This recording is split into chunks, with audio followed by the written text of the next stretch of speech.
Okay, so I'm Dan Esposito. I'm an independent game developer based out of LA. I'm from New York originally. My last project was a game called The Unfinished Swan. I did the level design for that. And after that, I started working on prototypes, and I made the very first version of this at a game jam, where you control a hole in the ground. It was at the Molly Jam. I don't know if anyone did that. Yeah. It was super fun, and it was my game was based on the really simple concept of you control a hole in the ground. And then I decided I wanted to play with that and make a game where you don't necessarily have a body, you are just kind of this force of this hole. And I came up with the idea of getting bigger and bigger and swallowing things. And the whole game has been a process of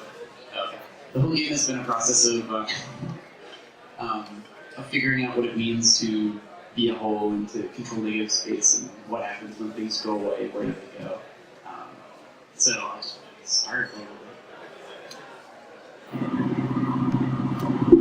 So as you can tell, I'm super vain, and I put my name in the very first screen of the game.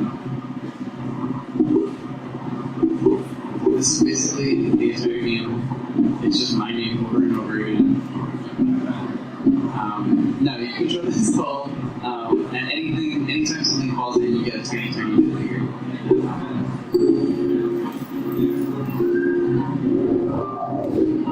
So this world of Donut County, it takes place in Donut County, which is a fictional LA.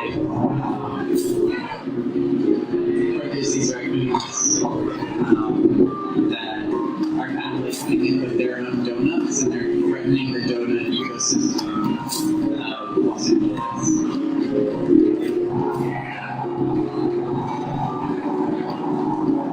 So here's the donut shop that it centers around. So there's like downtown LA right here. Yeah, can you talk a little bit more about how the relationship with LA as a city works into this game? Yeah, I went through a very long process of kind of figuring out the identity of the game, and I settled on donuts because I like donuts a lot, and moving to LA was kind of like a donut revelation for me because where I come from, I'm from New York originally, specifically Long Island, which has no donut culture at all. It's all Dunkin' Donuts there. It's like chain donuts. So when I went to LA, it was all these like independent donut shops, and they're run inside different neighborhoods, and each one has like a different vibe to them. Some of them are like Chinese restaurants / donut shops. Some are like just 24-hour shops, and I thought that was really cool. And then I saw the news that Dunkin' Donuts was moving into LA, which I'm not very happy about. Because I know they're going to kind of like start to take over the independent shops. The whole for me was kind of like this process of erasure, and I wanted to talk about a little bit about gentrification, but through the like the funniness of donut culture. Love letter to indie donuts. Exactly. So here's like the donut shop. It's inspired by a specific donut shop. Randy's Donuts. Thank you, Randy. They're not his donuts. And so yeah, the idea right now is that there's this girl who's eating these different donuts that take her on like this kind of vision journey of this hole that's getting closer and closer to Donut County. So you start in the desert. It's based on the Mojave Desert a little bit.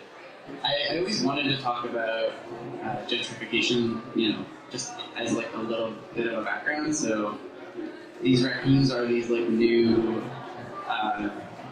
entrance to Donut County, and I wanted to like show you as the whole kind of sucking up all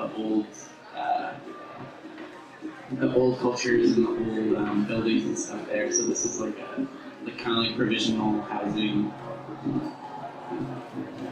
There's like a little cactus garden over here.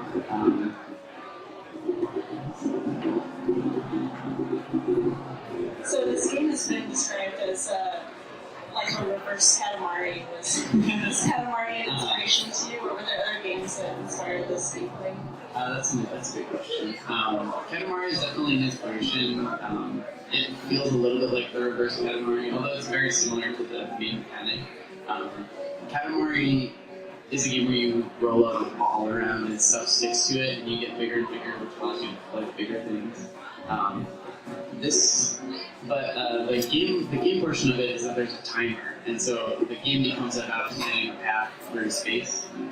And I didn't want to do that as much, so I'm trying to focus on different fun physical interactions that are a bit more puzzly than that, to give you a chance to interact with the objects and the meaning of the objects a little bit. So I'll go into that in a minute. So you can have fire, and then when you collect certain things, you'll interact with those effects. For instance, this popcorn. And then there's kind of an ecosystem of animals that are coming in and out and doing silly things.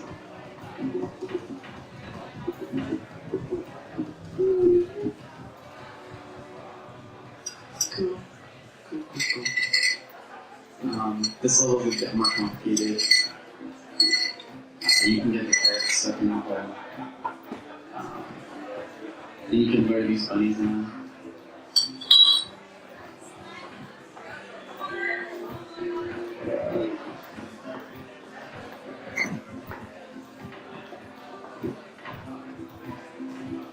No need to come out and collect both of them. And they do stuff in the hole. So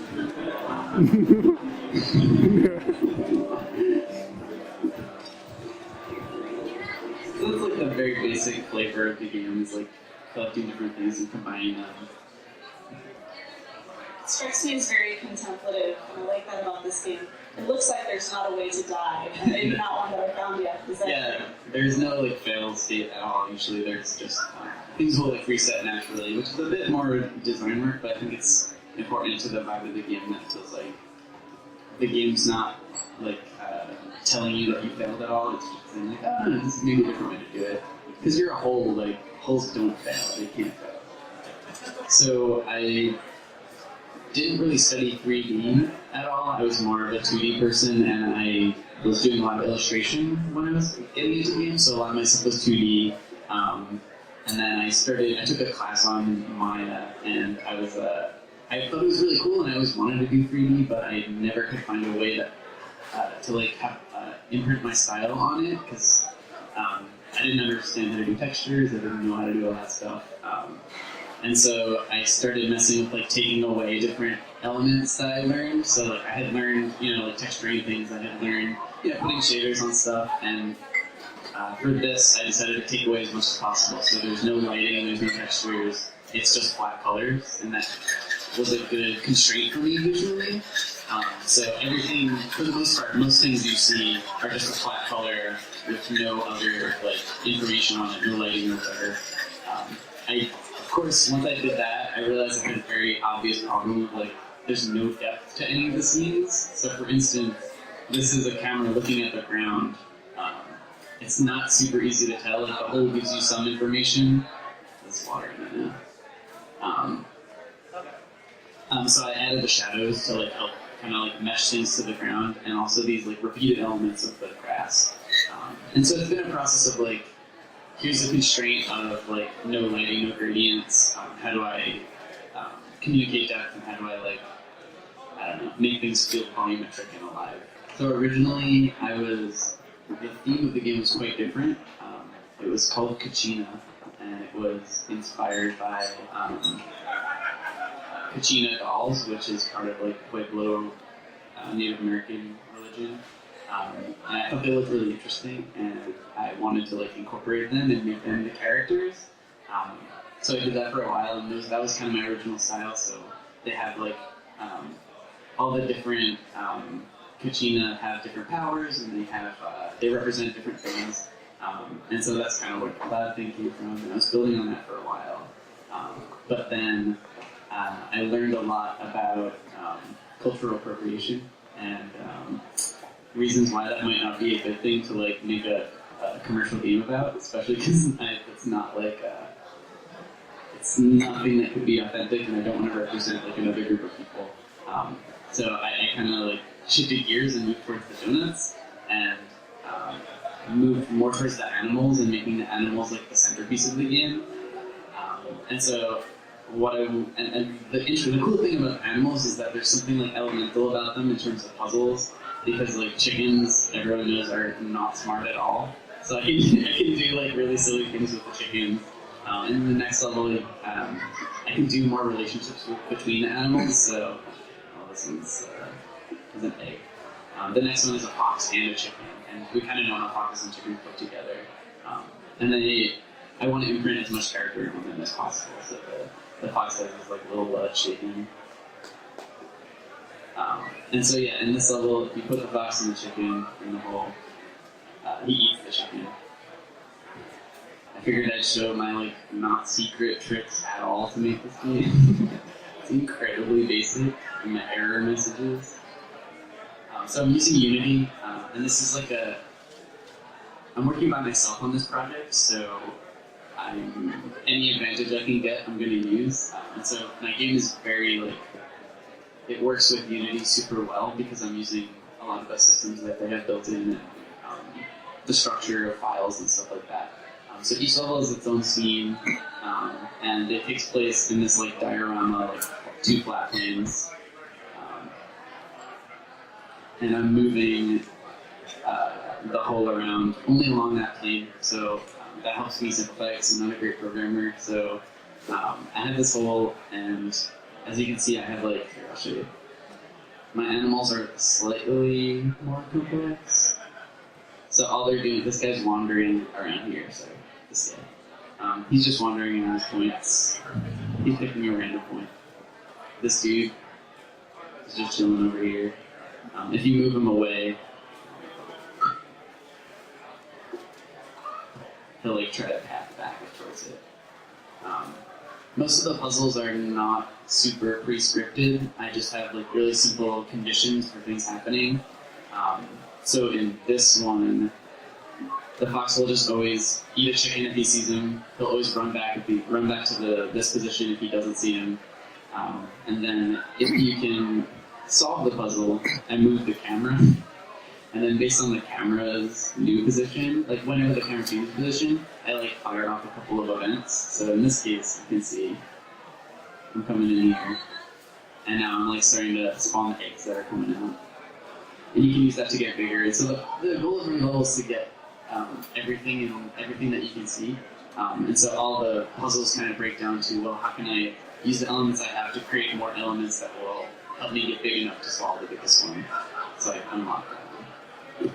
So my idea for like how the logic of the world is set up is that there's kind of it's like an ecosystem of objects that all like kind of become a full circle. So you saw water before.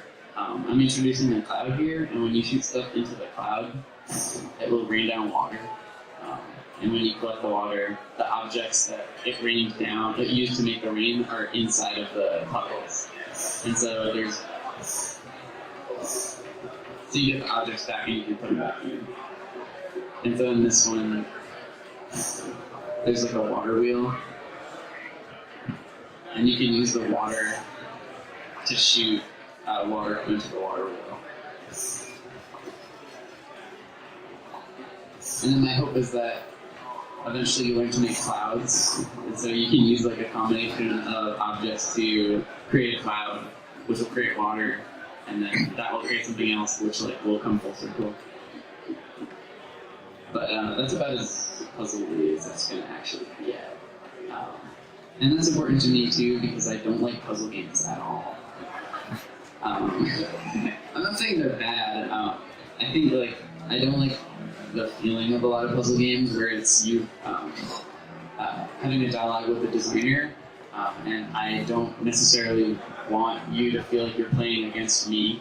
Like when you walk into a room in Portal, the game Portal, you'll like be in a huge maze, and it's like the designer is the narrator, who's this like AI or whatever, and is like, "Hey, I made you a puzzle. Like, start poking around until you figure it out. And I don't want it to feel that way at all, which is why I'm trying to create this kind of ecosystem of just objects and relationships between objects, and only giving you like little chunks of those relationships to play with and to understand, and also just to have like toys and things to poke around with. Hey, so one of the things I really love about the game is that you're actually doing little bits of storytelling with the objects that kind of appear from the hole, especially when you fill them with water, just something kind of comes right out, like the tennis ball or whatever it was. Like, Yeah. I guess I'm wondering how far you're planning to take that, and what else like we have planned. Yeah, so the story is going to be very simple, and there's not going to be much explicit telling of the story, but I kind of give away a little bit about it, where the idea is that there's these holes and these raccoons that are invading the city, and you're part of that like little force, but you don't quite know what's going on or what it means. And so you're going to be starting in the desert and getting closer and closer, and then you're in the valley, and then you're getting into the city.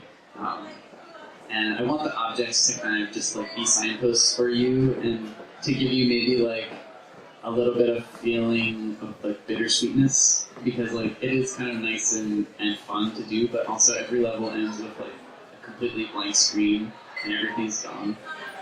And so I want to use the combinations of items in the hole as best I can to like give you little vignettes and impressions of this city that has like animals and creatures and people, and I want you to like witness them getting erased, and then the effects of that later in the game, which I don't want to talk about too much because it's like, that's like the whole point of checking out. I made a game called Brooklyn Trash King in 2012, I think. It's a text adventure. Thank you. It's a text adventure where you are like a recent Brooklyn, like you just moved to Brooklyn and you're like trying to fund your Kickstarter. The Kickstarter is like randomly generated to be something like really awful and not interesting. And so you're like trying to get it funded, and these raccoons like cut your Wi-Fi out so you can't like refresh the page anymore. And then you have to go travel to where the raccoons live, and you go through this hole, and there's like a giant trash heap of like all this junk. And this king raccoon lives on the trash heap. And he's a lot of Twitter followers, so you have to like convince him to tweet about your Kickstarter. But he needs to do all sorts of like really embarrassing things. I think they're cool things. And so yeah, actually the Brooklyn Trash King is definitely in this game, like that character, and raccoons serve a very similar purpose, because I like raccoons because they are really good at living with people. They're really good at living around us and like taking advantage of all the stuff we leave behind, and I think they'll probably like do a good job no matter what, no matter how like dangerous we make the world for them. They'll like find a way to like, be one step ahead of us. And also like with regards to the hole, I think they're really good at taking our like detritus and like making that like an asset for them. And so in the game you do see a little bit of what's underground, and I want to answer a couple of questions, but not too many, about what happens to things that get erased, and like who uses them, and is there like evil down there, or is it like, what is like this force in these cycles that cause us to like erase things and put new stuff there? And I think raccoons are like a really great actor in that cycle. Yeah, so raccoons they have their own donut shop that they're moving in to Donut County. Donut County is like a local donut shop, and so these raccoons on Vespas are trying to like bring in their new like donut chain, and so you're gonna see them going around Donut County and doing kind of silly things, and you're gonna be able to stop some of them, but you never know like what you're gonna end up doing at the end of the game when you confront them. So yeah, they're basically like the gentrifiers of Donut County, and you're kind of like powerless to stop them. You can only kind of like do a little bit on that front. So I don't want to talk too much about the interesting part of the story. The challenge you run into when you have a hole is like you're gonna have to like take the geometry and deform it and like do a Boolean on it basically, And I decided to avoid that because I want the hole to look really smooth, and I couldn't really get it to do that way. So the way the hole works is very simple. Everything takes place on this like ground plane right here. And then I have a separate object, which is the hole. And the hole is a tube, as you can see. It's got the only gradient in the game, so you know it's important. And then all I'm doing is moving it along the surface of the plane, and I have this extra cutout that's a little window that passes through the ground plane. So basically I have this window that I put on top of the hole, and it allows you to see through the ground into the hole. So I'm never breaking the ground plane at all. So that's like how I do the visuals of it, but the physics are also really simple, which is I have the ground, and then I have the hole with the ground and there are two like physics layers. So you either care about the hole or you care about the ground. And when something touches the hole, it cares about the hole and stops caring about the ground, which means it would fall through. And that's it. That's like as simple as it gets. The cutout is you're using some kind of shader to do that? Oh yeah. It's a shader that based on like the render queue position of the ground, I'm just like rendering whatever. I'm like not rendering it. Basically. Okay.